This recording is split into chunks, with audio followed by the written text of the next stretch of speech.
कागल येथे शासकीय होमिओपॅथी महाविद्यालय आणि रुग्णालयाच्या बाह्यरुग्ण विभागाचा लोकार्पण सोहळा वैद्यकीय शिक्षण मंत्री हसन मुश्रीफ यांच्या हस्ते उत्साहात पार पडला। जागतिक आरोग्य दिनाच्या पार्श्वभूमीवर आयोजित या कार्यक्रमात त्यांनी कागल शहर महाराष्ट्राचे मेडिकल हब म्हणून झपाट्याने विकसित होत असल्याचे सांगितले। या नव्या ओपीडीमध्ये मेडिसिन, सर्जरी, बालरोग, स्त्रीरोग आणि इमर्जन्सी सेवा सुरू असून लवकरच पॅथॉलॉजी, एक्स-रे, फिजिओथेरपी आणि योगा सुविधा उपलब्ध होणार आहेत। नागरिकांची सेवा ही ईश्वर सेवा मानून काम करण्याचे आवाहनही त्यांनी वैद्यकीय कर्मचाऱ्यांना केले।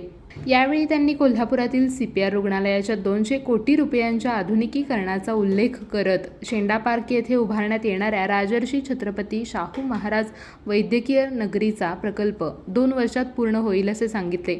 या कार्यक्रमास जिल्हा परिषद अध्यक्षा शिल्पाताई खोत, नगराध्यक्षा सविता माने, पंचायत समिती सभापती सुवर्णा पाटील, KDCC बँकेचे संचालक प्रताप उर्फ भैया माने, उपसभापती डॉक्टर इंद्रजित पाटील, मुख्याधिकारी अजय पाटणकर, अधिष्ठाता डॉक्टर अभिजित अहिरे, डॉक्टर राजकुमार पाटील, डॉक्टर भाग्यश्री खोत, चंद्रकांत गवळी, असलम मुजावर, शशिकांत नाईक, संजय चितारी, प्रवीण काळबर, अर्जुन नाईक, सतीश घाडगे, नवल बोते, अमित पिष्टे, नवाज मुश्रीफ, सम्राट सणगर, सुवर्णा पिष्टे, रंजना सनगर, सुमन गवळी, KP पिष्टे, सागर गुरव, सुनील चौगले आदी मान्यवर उपस्थित होते।